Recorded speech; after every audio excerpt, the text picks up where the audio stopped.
Hey, I'm Randy Younger, New York City's go-to film enthusiast. Every week I dive deep into the world of cinema with special guests from the New York City film scene. Whether I'm interviewing industry insiders or comparing the latest releases, there's always something for every movie lover. Join me as I explore the magic of film and discover what makes these movies unforgettable. Hey guys, I'm Randy Younger, and this is another episode of Under the Radar, bringing movies and people together one frame at a time. And with me right here, a good friend to the show and a friend to me personally, Mr. Brian Smith. Welcome back to the show, sir. Thank you. Thank you for having me. I'm glad to be here. Yeah, always a pleasure when you're here. It's been a while, but I'm happy to be reviewing some films with you again tonight. And it is going to be a very Nicole Kidman heavy episode. We're going to be reviewing two of her films. One of the films is actually in theaters right now, called Babygirl. Mhm. And the other film is from 30 years ago called To Die For. So we're going to get into that just in one moment. And yeah, I just want to say, Brian, it's good to see you again, man. Thanks for having me. Yeah. It's Yeah. great to be back. I guess, Happy New Year. I haven't seen you since Yes, yeah. happy New Year to you, sir. Here we are, 2025, and we've got a batch of new films to talk about. Mhm. Well, one new film tonight, one old film, Right. and let's just get into it, I guess. The first film is called Babygirl, and this is an interesting erotic thriller slash drama, I'd say. And basically, it stars Nicole Kidman as a high-powered CEO who puts her career and family on the line when she begins a torrid affair with her much younger intern. And it is released by A24, and it stars a very good younger actor, Harris Dickinson, who was in a film last year called Scrapper. And he's a very talented young man, and I think his career is going places. He really showed some good range here. We also have a supporting role from the great Antonio Banderas as Nicole Kidman's on-screen husband. And the movie's good. I enjoyed it. It's a strong film. It's got great performances. It's got a very strange plot. It's very sexual, and it basically it revolves around the theory of power and how that dynamic comes to play, especially in a work environment. Nicole Kidman's character, she's basically the main boss here, who gets into I think weird is an understatement here. It's a weird sexual relationship with Harris Dickinson's character as the intern, and it's very unpredictable. I didn't really know where it was going to go. I didn't know what each character's intentions were really. I mean, without giving anything away, there's a lot to be said. But first, initial thoughts from you, Mr. Smith. I thought it was really well made. I thought it was a really good film. Nicole Kidman's performance is strong, of course. Mhm. I think the performances all across the board are really good. Mm. And we'll I guess refrain from we're not throwing judgment on the subject matter. I'd say in terms of strange, I would say maybe unconventional. Yeah. It sort of toes the line of what's moral, what's immoral, that sort of thing, Mm.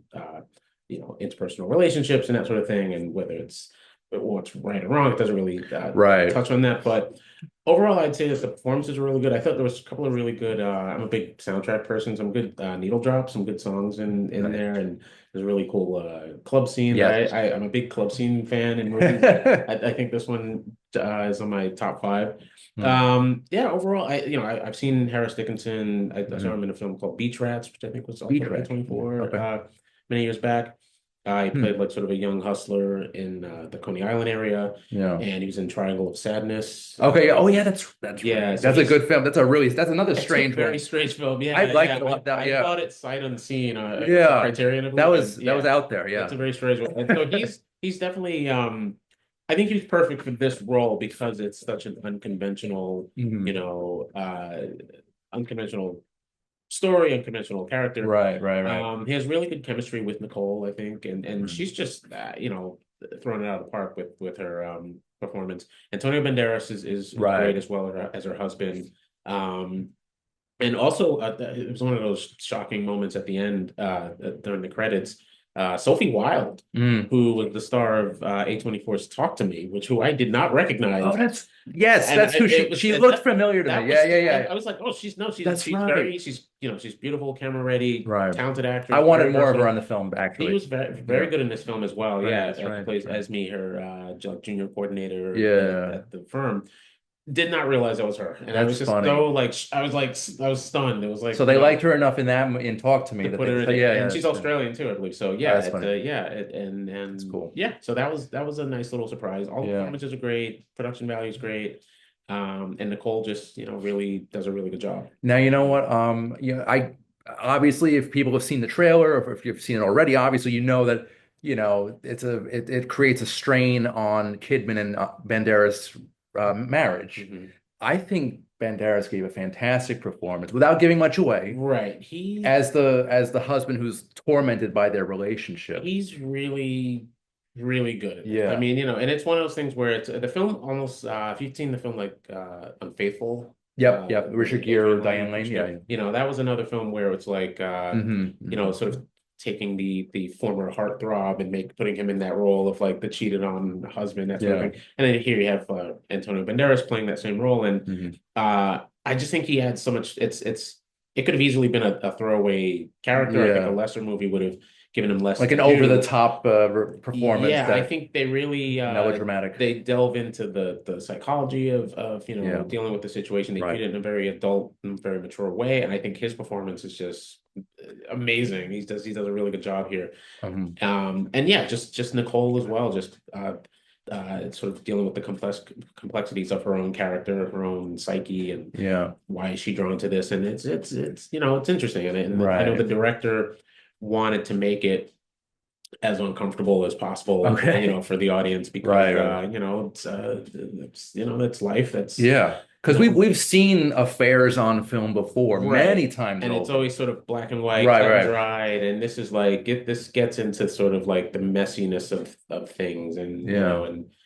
yeah, it's we don't have to dive too deep into it, but Right. it's just I think overall, some people I think it might be dividing audiences in Right. some camps. I know they're trying to Yeah. make it like an event thing for people to go see it and enjoy some of the quirky I just elements hope of it. audiences are just they're not that sensitive to this stuff, I that they think you can just have to, appreciate the yeah, it's a story. very mature Right. storyline. I think, if we'll see where it takes the culture. Right. It's definitely not as I would say, sort of popcorny as like the 50 Shades, I think which this has more shades of gray than 50 Shades of Gray. that's a better way of describing it. Yeah, Right. yeah. 50 Shades was sort of like, it was Twilight fan fiction as everyone Yeah. knows. So yeah, this is more like diving into like the uncomfortableness and the cringiness. And there's moments where, those moments where I didn't even want to eat my popcorn because I was like, no one was talking, no one was saying anything. I was like, I'm just gonna let this sit. Yeah. It's I think just I was eating more of your popcorn because we that saw was this it was together. jumbo popcorn. Yeah, yeah.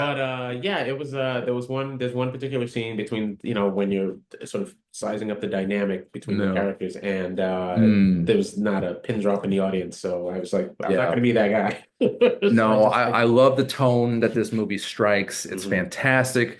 All I think most of the praise is for Nicole. I think she knocked it out of the park. Yeah, and I think Um, it's just part of her. I think her goal for the year, I think, was the last couple of years, was she wanted to work with more women directors, and I think she to mhm.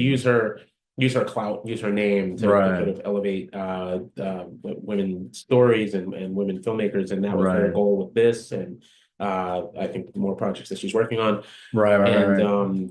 yeah, I think this was the only way that this really could have been told, is Right. from that perspective, to do it And authentically. the filmmaker, the director of this film, Helena Rain, I believe it's pronounced. Mhm. She's a Dutch filmmaker, and she did a fantastic job. You mentioned that club sequence, which was Mhm. great, and I Yeah, think she shot that brilliantly. it's immersive. The visuals and the music choice was great, and it did take you into the experience. Yeah, yeah. The music was some of the needle drops in this were like really blaringly loud. I think Hmm. especially at the ending, I think pretty poignant as well. But Yeah.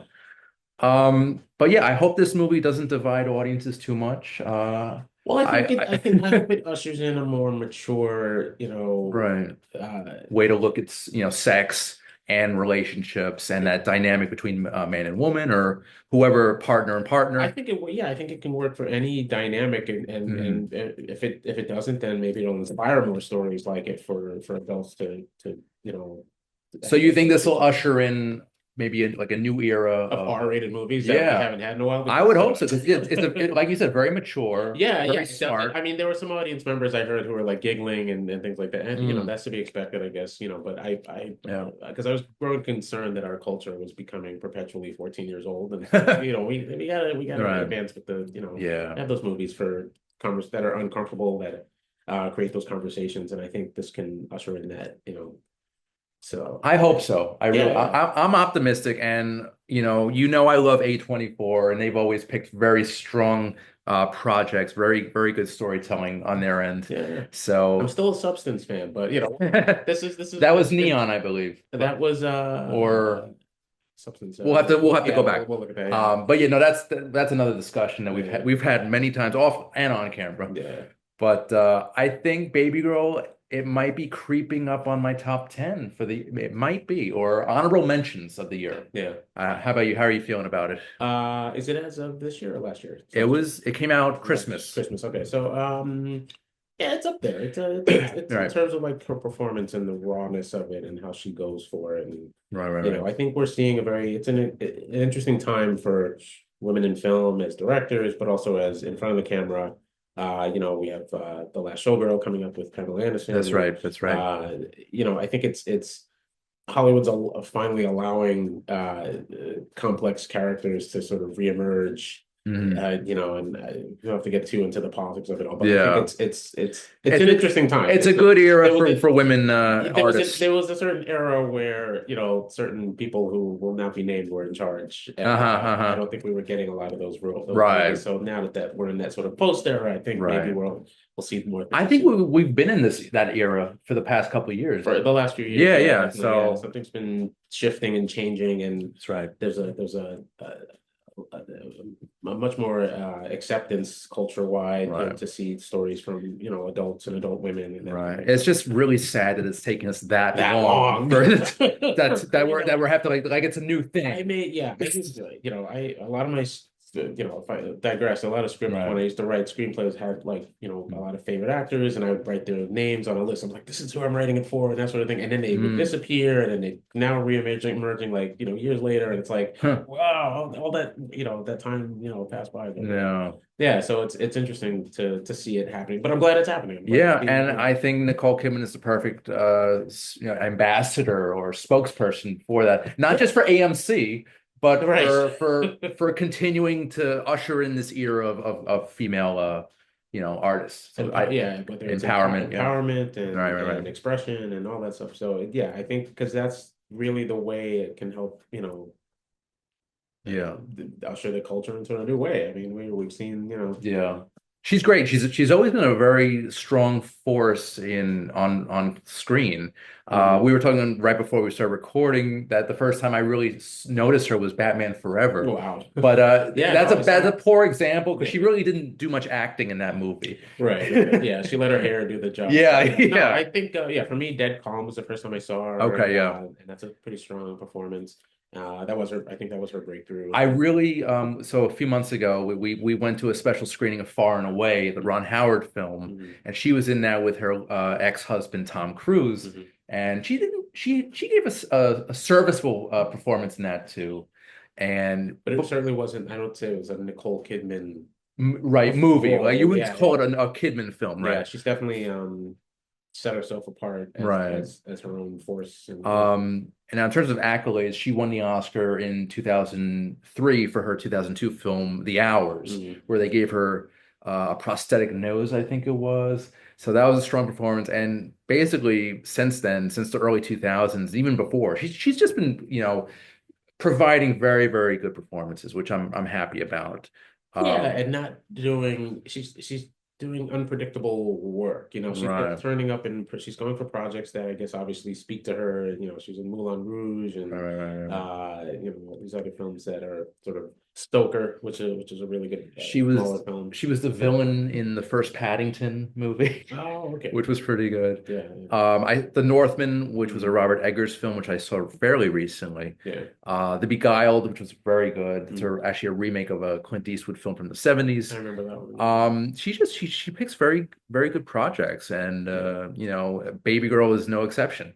Yeah, she brings a lot to Baby Girl Yeah. in her performance. You can So when you get a sense of the actor bringing a lot of personal, you just feel like she's bringing something personal to the role. right. Like she's really diving in deep. Right. And so we've got the Oscar nominations coming up very soon. Mhm. I hope she gets a nomination. I really do. I think she deserves it. Yeah. I don't know if she's going to win if she does get nominated, Mhm. but I think she has a good shot. Having said that, though, I do want to go back 30 years Mhm. to a film she did in 1995 called To Die For. Now, I wanted to pick this film as the second review. This is the retro review because in this movie, she plays a character. She plays a journalist, a TV journalist who basically plots to murder her husband. She's a miserable person. She's got like narcissistic tendencies, and she basically seduces a very young Joaquin Phoenix in this movie to basically go out and kill her husband, played by Matt Dillon. And this movie is a very strange one. I saw it, just the other night. I know you haven't seen this recently, Right. but I just wanted to talk about it real quick with you. So it's directed by Gus Van Sant, who we all know, very very good director, Mhm. very strong director, most notably Good Will Hunting, and among other things. But in this film, he's got a fantastic cast. It's led by Kidman here, and I mentioned Matt Dillon, Joaquin Phoenix. We also have Casey Affleck, Ileana Douglas, Dan Hedaya, Wayne Knight, Kurtwood Smith. Mhm. People know is from that '70s show, and of course RoboCop. Yeah. Those are two like weird things to be known for. And Holland Taylor. Uh, this movie was actually originally offered to Meg Ryan, who back in the '90s was like a real hot commodity. Right. Meg Ryan turned down the part and was offered $5 million for this as a salary. Mhm. Kidman was later cast in the role and was paid $2 million. So that was Mhm. interesting. So she'd probably get more than what Meg Ryan was offered back then. Now, Oh, yeah, actually, right. yeah. That's pretty funny. Um, Or she would, if the role speaks to her, you never know. Maybe she'll just take the role, right, versus the maybe. sort of the piece of the back end or whatever. But this movie To Die For is very interesting, is very quirky. Mhm. It's not the same tone quite as much as Baby Girl. It's a little funnier, it's a little more offbeat. Right. And I think that's It's mostly, more satirical. yeah, Yeah. exactly. It's a satire on like, TV journalism and Fame seeking. fame and all that stuff, popularity. Mhm. And Which was, I mean, mm, at the time was newsworthy. It was yeah, a thing because it was like, right, oh, this is, TV is becoming a thing, and it was a thing, obviously, but like fame for being infamous right, was right, sort of a thing, and now it's just the norm. Now it's right. just yeah, Well, and actually, so this movie was based on a true story, right. based off of the real life Pamela Smart. So basically, Pamela Smart, a school media services coordinator who was imprisoned for seducing a 16-year-old student and convincing him to kill her husband. Wow. So that sounds very stark, very depressing Right, and severe. But the way this movie handles it, it's basically comedic. right, It's a dark dark comedy. comedy all the way through, and I love the tone that Gus Van Sant has provided for us Mhm. because it's a very good movie. And I wish I saw it back when they made it. I mean, I was 10 years old, but it's a quality film, and I'm really glad I got to see it now. Mhm. And it's really cool to see Nicole Kidman's evolution over the 30 years and even before To Die For. Also, I want to mention real quick, Danny Elfman provides one of his most memorable and quirkiest scores in this. This is an interesting time, 1995. So before, I think around this time he did Dead Presidents, was the first film where he kind of implemented a new sound. Hmm. He kind of changed up his instrumentation. Before this, we had kind of like the Batman Edward Scissorhands feel, Hmm. which is very gothic and operatic. But in this, and To Die For, it's kind of like very bouncy and light and fun and kind of almost making fun of itself. And it ushered in a new era of the Danny Elfman sound. But that's going to be my film score nerdum right there. I don't want to geek out too much with you guys, but yeah, To Die For. I know you haven't seen it in a while, but what were your like takeaways from the film? Pretty much what you said. It has that quirky tone to Yeah. it. I think this was one of the first Nicole Kidman sort of American Mm. roles in terms of playing an American character. Um, and yeah, she was just oh no, she did Malice I think before that. So Okay, yeah, that was 93. yeah, yeah. Mm. No, I thought this was really from what I recall. I saw it in college because That's I have to age myself. sorry. 10 years old. Jeez. I'm sorry. Yeah, no. Yeah, it just had that. I remember. I won't give anything away, but I just remember the ending, like the Mm. last shot, and I was like, "Oh, interesting." It just Yeah, yeah, had yeah. that, had that memorable lasting darkness to it. Right, right, right. But yeah, it's her performance was great. I think the plot obviously was um intended to be done in an over the top way. I think otherwise you'd have like a very dark and movie of the week type of Yeah, yeah. storyline. But That's right. yeah, I just remember That's her right. performance sort of ushered in this sort of independent version of the Nicole Kidman we know now, and it really put her on the trajectory of her star quality where it is now. Like she went on to do like Practical Magic and Yeah, just sort of establishing herself as her own person, her own talent. And yeah. yeah, now she's literally her own brand, her own name. Like I goes know. goes out there and does it, and it's sort of like who's the I forget the actress name. I should remember from Gone Girl. Gone Girl. Oh, yeah. Oh, I don't. Oh, I know She's who a you're talking about. sculptor. Yeah, yeah. It's Yeah, like yeah. who are not afraid to take on these like sort of challenging, sometimes unlikable characters and Right. complex characters, basically. And now Rosamund before, Pike. Rosamund Pike. thank you. Okay. So, Yeah. and before we started recording, we mentioned the parallels between her and Naomi Watts, Oh yeah, both who famous, they're right? almost identical. They could be twin sisters, I think. I mean, Uh, throw in Kylie Minogue and the triplets, I guess. yeah, it's great. But I'm trying to think Rosamund Pike, yeah. when Nicole Kidman like officially became a movie star. What probably around Eyes Wide Shut, right? Or Yeah, I mean, and that's interesting that you mentioned Eyes Wide Shut because no. you've seen it, obviously. Yeah, Yeah, well, yeah, been a yeah. I while. mean, yeah, with Eyes Wide Shut, I remember watching that for the first time, really all the way through, but like maybe a couple of years back, and thinking, wow, giving a really great performance. I would have liked to have Mm. followed her character. Okay. I thought her she has like a this famous like sort of monologue, a speech at the end Mm. or during the film that sort of catapults the Tom Cruise character into Yeah. his journey. And I was thinking, wow, everything she's saying sounds like a much more interesting movie. It's And interesting. Babygirl is kind of that almost like the answer to that in a way. Right. It's like that's the movie of her like sexual exploration and that sort of thing. So And you know what? I wanted to just mention real quick. So everyone knows Nicole Kidman was married to Tom Cruise right. for a while, for 11 years actually. Yeah. I wonder if her split from Cruise kind of helped her establish herself as her own brand, as her own kind of force in Hollywood. Well, I think she has quite a number of children too, so it's probably Yeah, there's she's got that four. yeah 4 kids, so there's probably that the drive to want to keep working Right. and support them and everything. But I think yeah, there was something about that dynamic and then the dynamic split of how Yeah, it just she was allowed to sort of go off and exactly. chase the product the projects that Because really spoke to her. it kind of almost seemed like when she was with Cruise, it was kind of like she was just second fiddle, like she was just arm It candy. was always yeah the You know two what of I them mean? together doing things yeah doing the films. So, Yeah, that's the thing. Like even with Eyes Wide Shut, it felt like right. it was his movie, but her role was given there was such a depth to her role that I Yeah. wanted more Oh, of she was it. fantastic. Really The good. scene where she's dancing with the old it's like a billionaire Yeah, at the yeah. party. she was very, seductive and flirtatious with him, Hmm. and really provided a great moment in that movie. Yeah. But Um, she was mostly in that one's kind of like the wife, the visual, yeah, character. And right. so, it's good to see her doing, she played like the quirky sort of seductive witch in Practical Magic and that sort of thing, and sort of playing on that type of I trope as honestly, well. I have not seen Practical It's Magic. cute. Yeah. Yeah, that's her and Sandra Bullock. Sandra Bullock is, yeah, Okay, sisters or witches, and okay.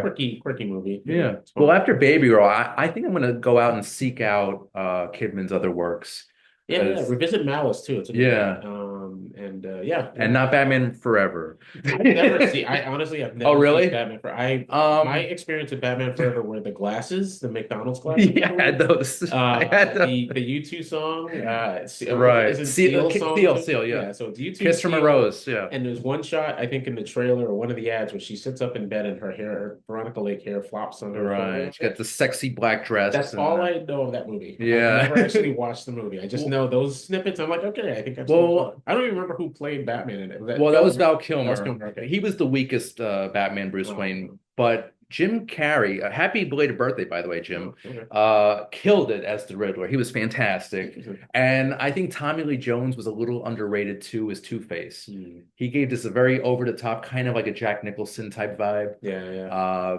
but yeah, the movie itself kind of fell apart. And yeah, I think that's the introduction of the bat nipples and the Oh, right, accentuated buttocks of the right. bat suit, which was very unnecessary, Yeah. but that's another episode, I think. I remember Uh, I think there was some, not controversy, but like talking about how, because Billy D. Williams, I think, played Harvey Dent in the original the first, Batman, yeah, Tim but he Burton. wasn't brought back to play Two-Face. That Right. was, I don't know why they didn't. they just recast That it. was because it was the same Batman universe, the same, I, it was canon yeah, with yeah, the yeah. first Bat. I I don't just know why didn't they bring it did back. that. Yeah, yeah.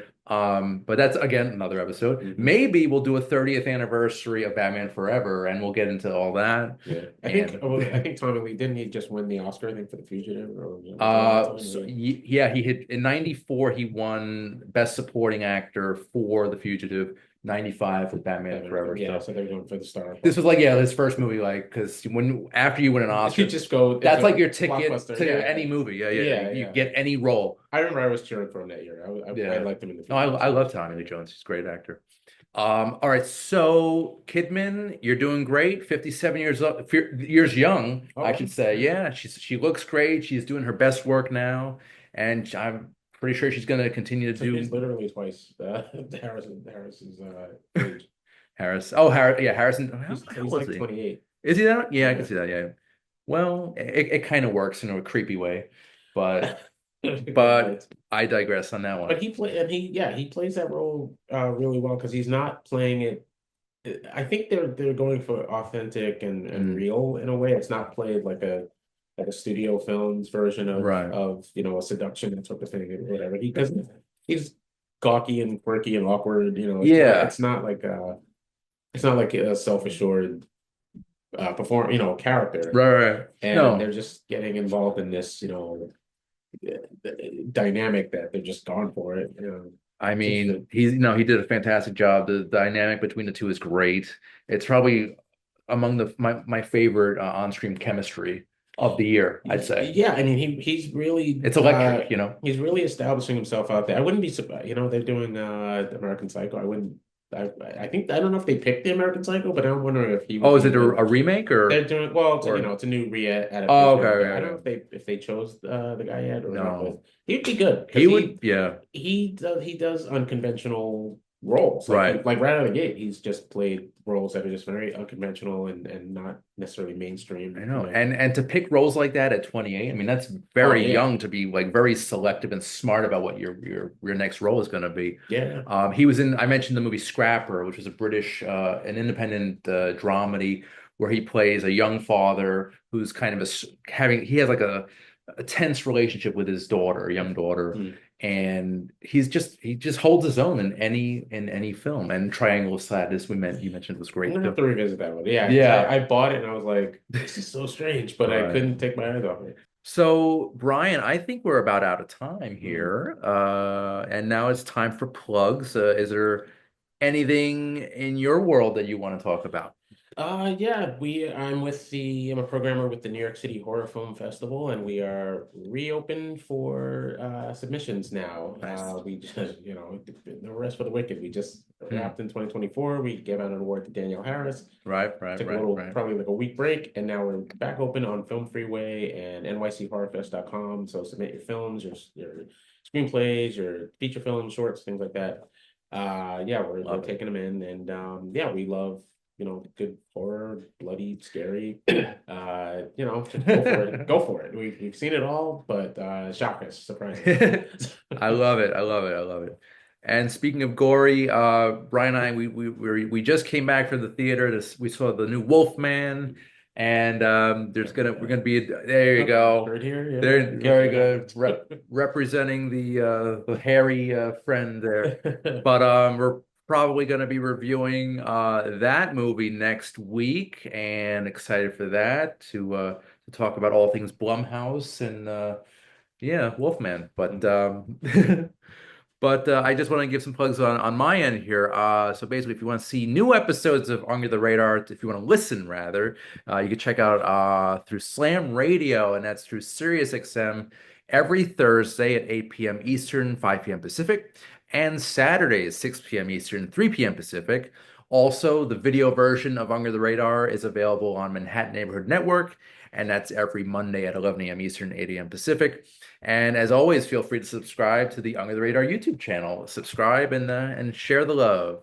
So, Brian Smith, I want to thank you. This was awesome. It's good to see you again. Thanks And for having me. Yep. yeah, anytime. So, I'm Randy Younger. This has been Under the Radar, bringing movies and people together one frame at a time. We'll see you next time. Take care.